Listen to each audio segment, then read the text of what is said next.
The life of a family physician is intimately linked with the lives of his patients. His source of medical supply is close at hand. Nearby, the community hospital is well staffed and ready to serve. Many trained technicians and all manner of medical supplies and equipment are available.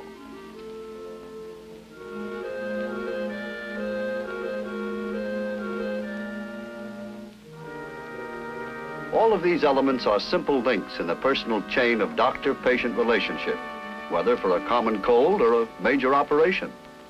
But in time of war, the patient of civilian life is replaced by the casualty on the battlefield. The role of the physician and his aides materially change. Intimacy with his patients is neither prolonged nor continuous. From the moment the casualty is wounded, there is, of necessity, a continuity of medical effort. Personnel of the medical service will administer to many casualties, but usually only once to a single casualty, along the well-organized chain of evacuation through which he passes. To provide adequate medical attention to members of the armed forces, large numbers of medical personnel are involved. A doctor becomes a member of a military team of doctors, nurses, and technicians, each of whom may contribute but briefly to the care of the individual casualty. It is not surprising that a wounded soldier, who may have been moved and treated 5 or 6 times from the battlefield to the general hospital, would find it impossible to say who his doctor was, for he would have had many. To better understand the difference between medicine in the civilian community and in the Army, we must visualize the amount of planning that is required.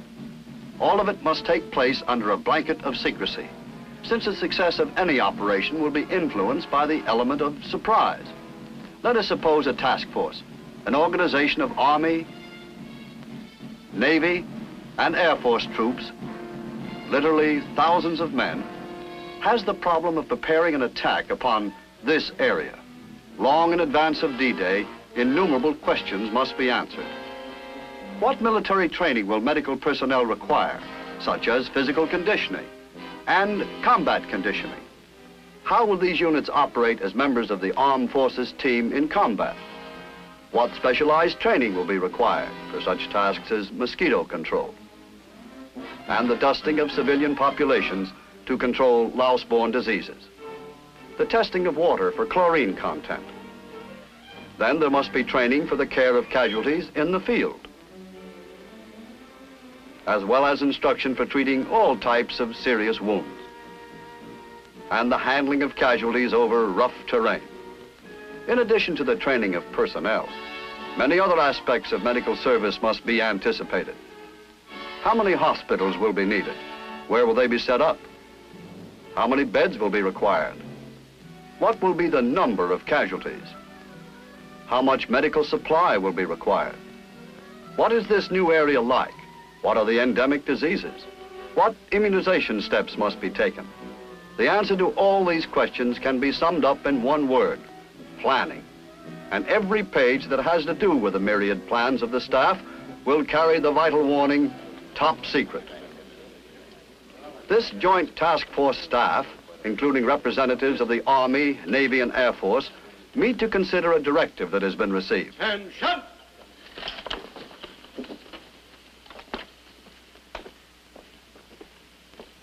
Be seated, gentlemen.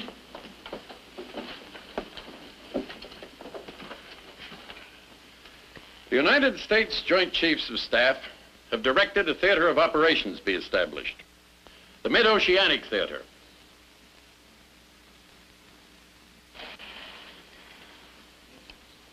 Our force will be known as Task Force Flower. The initial operation in the campaign will be Operation Seagull. Task Force Flower will, by joint amphibious airborne assault, invade Black Area in order to establish facilities for further advances against aggressor-held positions. It is ordered that this staff begin immediate preparation of preliminary estimates, together with the concept of the operation for Seagull. General Brown, the Chief of Staff, will give you further details. Attention! The Chief of Staff takes over to describe in detail certain aspects of the operation. Gentlemen, to begin with, I will show you the organizational scheme upon which, initially at least, the operation planning will begin.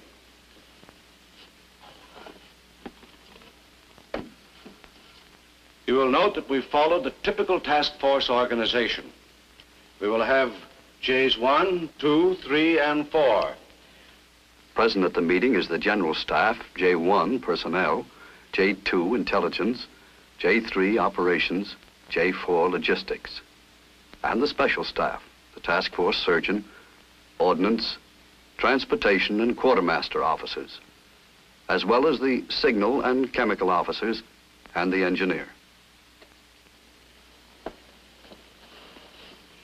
Our objective is this section of the western coastal area of the aggressor-occupied territory. The aggressor's troop strength is estimated at 400,000. We expect further information on these forces from J2.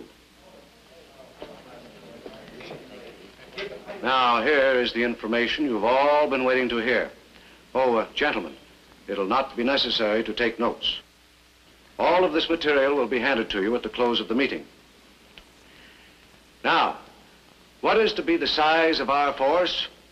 Gentlemen, Task Force Flower will have available for the establishment of the theater the following combat troops.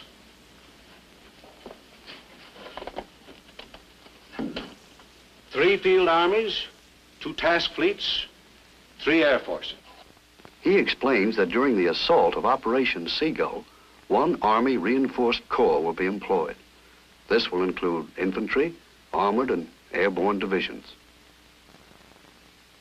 He then lists the Navy complement, a fast carrier force, submarines, hunter-killers, logistic support, an attack force, and a troop transport group.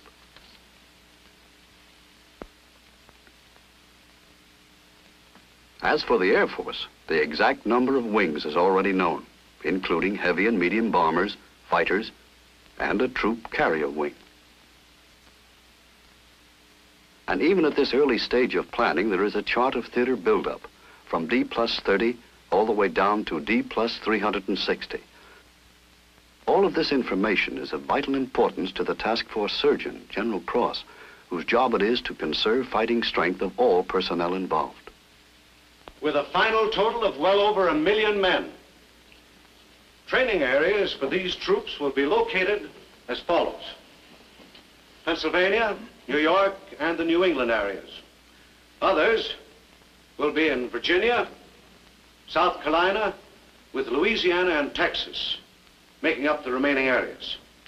Amphibious and airborne training will be staged at Panama and Texas, respectively.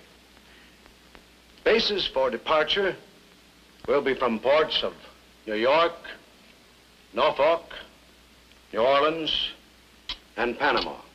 All planning details are embraced. For planning purposes, the staff will base its computations on an estimated timetable as follows.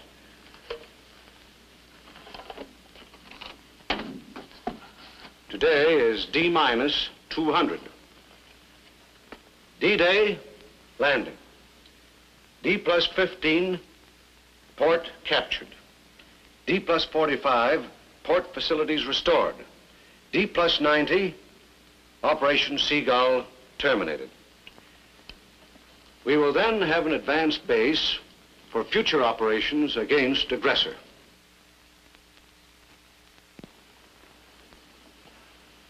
However, gentlemen, in resisting invasion and in counterattacking, we can expect the enemy to employ all the tricks of the trade, every known means of waging modern warfare. Consequently, our plans must include defense against biological, chemical, and atomic warfare. These 3 monsters of modern warfare are of direct concern to the surgeon, General Cross, for he must estimate what they will demand of the medical service in the way of men and equipment. Protection from common diseases and treatment of wounds are still the basic concern of the Army doctor, but they are no longer his only concern.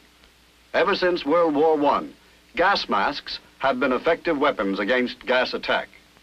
But the possibility of masses of troops becoming non-effective from disease endemic in native populations could result in disaster to the entire operation. General Cross speaking. Oh, yes. Yes, right away. Now the wheels begin to turn.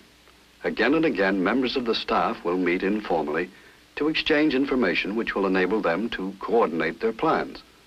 J3 is at the first of these meetings in the office of General White, J4.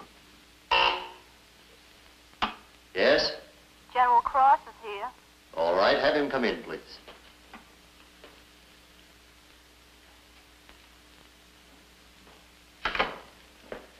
General White? General Cross, have a seat.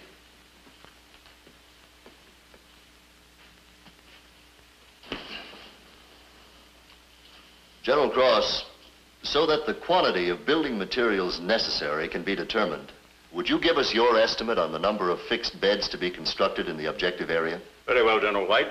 I'll give you the estimate on fixed beds as soon as we arrive at the evacuation policy. According to the chief's estimate of the kind of warfare we can expect, biological, chemical, atomic, the requirements will be higher. Tell me, General Strong, what troop ceiling are you assigning to the medical service? For Operation Seagull, General Cross, I believe 3% of the total strength will be allocated to you. 3%, eh? Does that include Navy and Air Force? Yes, we are planning that Navy will handle all sea evacuations. The Air Force, all those by air. But hospitalization for the entire task force will be furnished by Army Medical Service. A large order, General White. A large order, General Cross.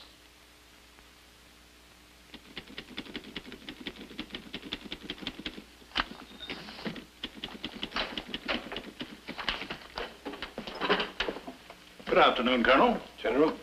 Have you had lunch? Yes, sir. Just finished. Good. So have I. Sit down. Thank you, sir. I wanted to have a word with you before the conference about the communicable diseases that Task Force Flower will run into. Yes, sir. I've been doing some research on that. Oh, by the way, General, you remember Dr. Whitney? Oh, yes. Isn't he the public health officer who spent some time in the area of Operation Seagull? Yes, sir. That's the man. Well, he's working now with General Green in medical intelligence for the Department of Defense. Oh, I see. The General and I were at his house last night to see some films he'd taken down in the area. He's quite a character. Brought back a lot of native curios, odds and ends of weapons, artwork, things like that. Yeah, you fellas picked yourself a godforsaken pest hole to attack. I suppose you know that. Well, we certainly should, Dr. Whitney. And Colonel Diker here tells me he has enough fingers to count the endemic diseases. Or toes, either. Switch off the light, General. Oh, I'll get it. Oh, sit down, Bill. General's got to get a little exercise once in a while. It's all right, Doctor.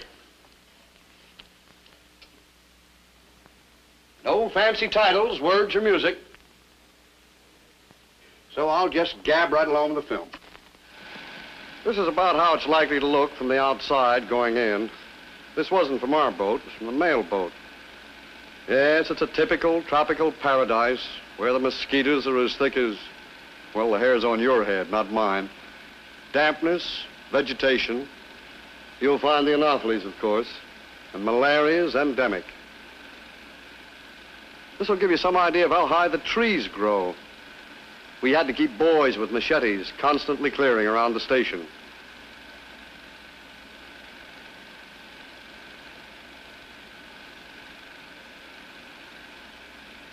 These people live back in the high country. You couldn't put your finger on a Carnsarn native who wasn't lousy. Body lice on the entire population. What about typhus, Doctor? Half the patients we treated had the fever. Epidemics of smallpox often decimate entire villages. But fortunately, there's not much travel between villages. It's too difficult. Travel means but one thing: walking. Would you class smallpox as a major health problem in the area, Doctor? Oh, we did some vaccination, but it's still a major hazard. This is back on the coast again, the native marketplace. The rat population is extremely high. And it's in this area that you'll run into sporadic outbreaks of plague. What about water? We used rainwater. even chlorinated that. For you fellows, it'll be a huge problem. The water supply is extremely dangerous. The diarrheal diseases. That's what's likely to demand your constant attention. Venereal diseases, Doctor? I'd say 98 to 99% of all prostitutes in the area have venereal disease of one type or another. Yes, there'll be many opportunities for contracting VD. But fortunately, I understand today's soldier is a little bit fussier than the old army. Dr. Whitney, you said before that half the patients had typhus. What about the other half? Smallpox, typhoid, dysentery.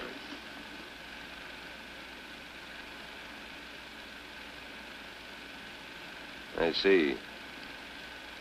Yes, gentlemen, you are looking at a hellhole without a name. To this place, add men and guns and, well, get all the supplies you can. You'll need them.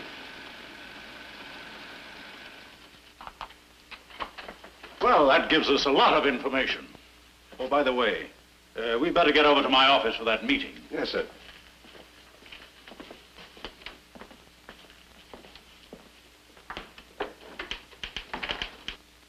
Yes, as a result, you'll be plenty busy, yeah. Good afternoon, gentlemen. Good afternoon, sir.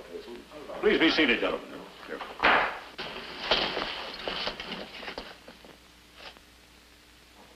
Gentlemen, this meeting is for the purpose of informal discussion of certain factors that should be considered in the planning of Operation Seagull. Colonel Banner, as personnel, I want you to provide and screen out, in coordination with the Surgeon General's office, the most highly qualified professional personnel that can be obtained. Yes, sir. I'll contact Personnel Division in SGO immediately. Maddock, as plans and operations, you will supply a troop list with a breakdown of medical units for the assault and follow-up forces based on 3% for medical troops. 3%? Is that the limit? I know, Colonel Maddock, but 3% is all that we've been allocated. Very well, sir. Colonel Diker and I have already discussed the preventive medicine problem, which I must say is a very serious one. Affecting you, Colonel Jacoby, as supply officer, you will have to provide the additional material required as a result of the various diseases endemic in the area, of which there are many. Yes, sir. I'll discuss the situation with Colonel Diker. What about water? Polluted. All our supply must be purified or brought in. You'd better consult the engineers on purification and take up your problem of water supply into the beachhead with Captain Pearson. We'll do that, sir. Also, we'd like to know about additional supplies to be brought over the beach in amphibious shipping. Colonel Jacoby? Well, we'd like to have each LST carry one medical supply unit to include blankets, litters, splints, dressings, and plasma. General Cross, I'd like to have Colonel Maddock give me his plans for moving casualties to the airfield for air evacuation. Army will establish holding companies as near the airfield as possible for the delivery and loading of patients. Air Force will be responsible for care and treatment in flight. Jacoby, what plans have you made for property exchange and air evacuation, such as blankets, litters, splints? Dumps will be provided for these exchange items, and such items will be replenished as they are used in the transportation of the wounded. In that connection, aircraft going forward to evacuate casualties will, whenever possible, bring these items for replenishment to the dumps. Fine. And now one more thing. Colonel Banner, I know you're aware of the high rate of disease in the projected theater of operations.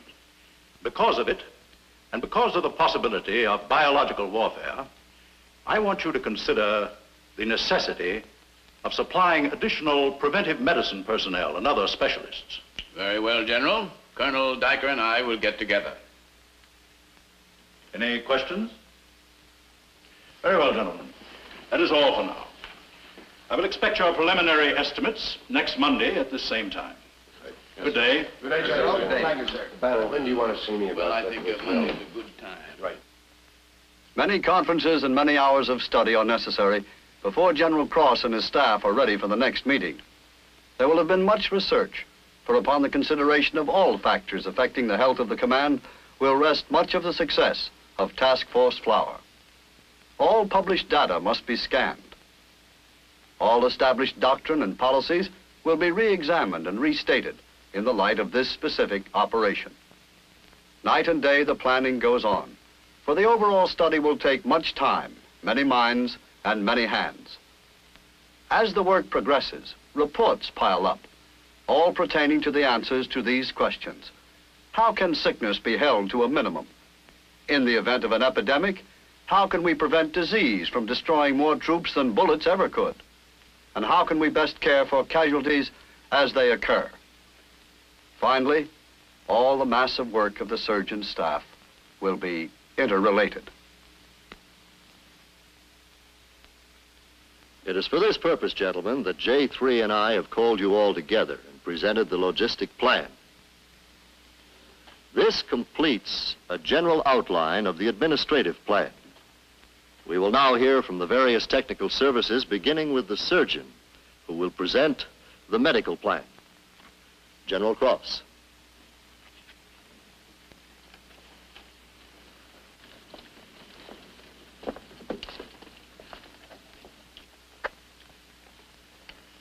By definition, our mission is to provide medical service for Task Force Flower in Operation Seagull. In support of Task Force Flower and during Operation Seagull until it is terminated on D+90, all general type hospitalization will be located in rear base sections of the communications zone, mid-oceanic theater.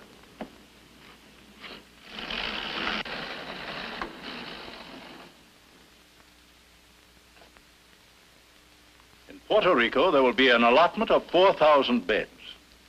In the Canal Zone, 2,000. At St. Thomas, Virgin Islands, 2,000 beds. In Jamaica, 2,000 beds. Subsequent Operation Seagull hospital facilities will be constructed in the objective area. And together with other areas available, we will have a total of 91,500 beds by D+360. As a point of information, I might say here that air evacuation will terminate in Puerto Rico. Yes, medical planning at the task force level includes broad outlines for the future care of 1 million men. Such a plan must define responsibility clearly and retain flexibility at all times. The Army will assist ship personnel in providing medical service while en route to the objective area. Provide medical service to all casualties in the beachhead or airhead, landward of the high water mark. Deliver casualties to holding units convenient to airfields and load casualties aboard aircraft. The Air Force will provide medical care from the time casualties are loaded until they are unloaded. They will make available transport-type aircraft returning from forward areas to evacuate wounded, unless the military situation prohibits such action. The Air Force will also deliver whole blood and biologicals to the objective area as required. Navy Force Flower will provide medical service to all casualties delivered to beach party medical installations. It will furnish evacuation ships and small craft for transportation of casualties to hospital ships. The Navy will also equip certain craft to the amphibious force to transport and care for casualties from objective area to designated ports in the communication zone. General Cross then takes up the problem of preventive measures. The next chart I wish to show you is the immunization chart.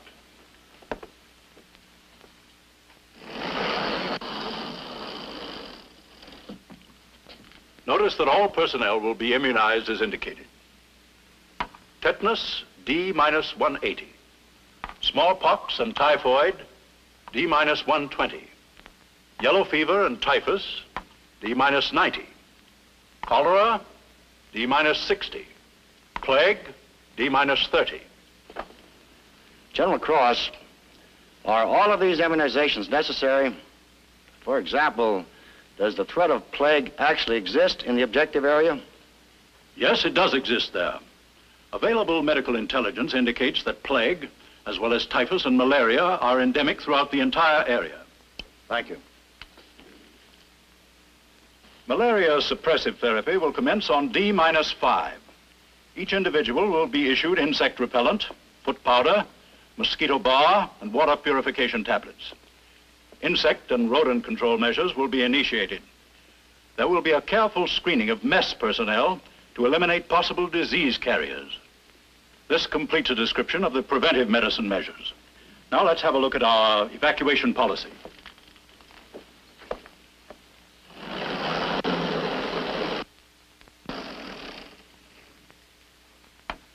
D to D+5, all casualties will be evacuated from the objective area. D+5 to D+30, a 15-day policy of evacuation. D+30 to D+120, a 30-day policy.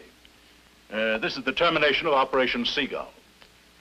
And then from D+120, when a 90-day policy will be in effect, to a maximum of 120-day by D+360. Only those casualties capable of being returned to duty within 120 days will be held by the theater.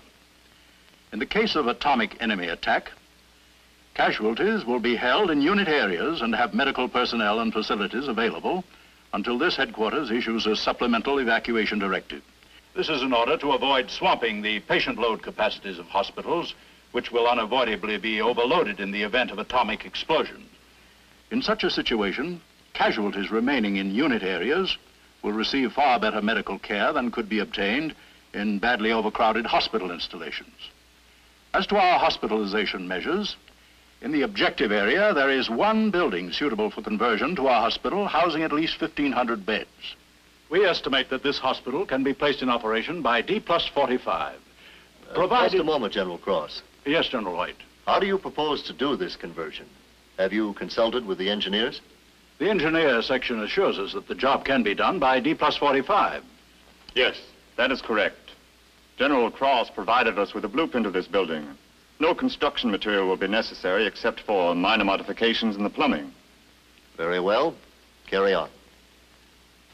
Having established the coordination of plans with the engineer, the surgeon now considers the vital matter of hospital construction and availability of beds. Hospital construction will be programmed with varying degrees of permanency, from floored tents to semi-permanent construction. Construction will begin by D+30, based on 7.34% of the entire theater strength in fixed beds, to be available for operation, if required, by D+360. General, 7.34% in fixed beds seems a little high to me. Can you justify that figure? I'll let Colonel Maddock answer that question. Colonel Maddock? If we calculate on the basis of 7%, there will be insufficient beds in the theater to hold the patients who will accumulate during the 120-day evacuation policy that has been recommended for the theater.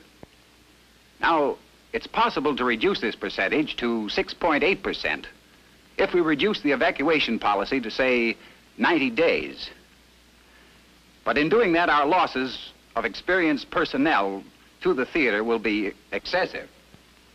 Very well. We'll plan on a 120-day policy with 7.34% in fixed beds. You may continue.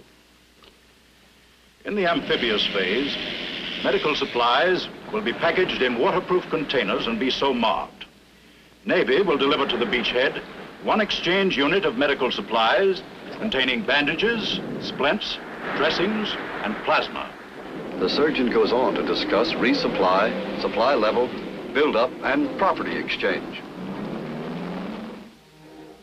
And so goes the planning, month after hard-working month for a solid, grueling year, in every branch of the service involved in Task Force Flower. Finally, the planning is behind us, in the wake of the first ship to head for Operation Seagull on D-Day. And now, men, medicine, and machines combine to meet the aggressor on his own ground. Fighting men are alerted.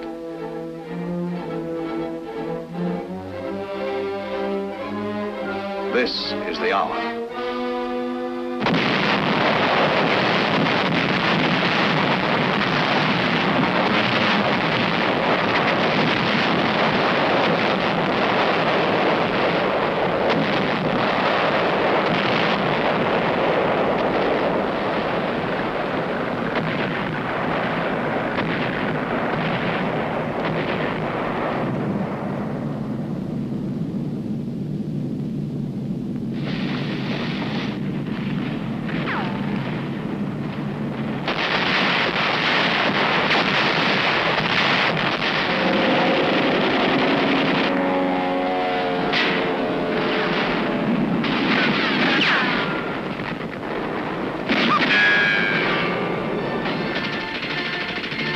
medical planning has assured all of us in the medical service that there will be well-trained medical personnel, proper facilities, and ample supplies. All of this for a single purpose: to conserve fighting strength.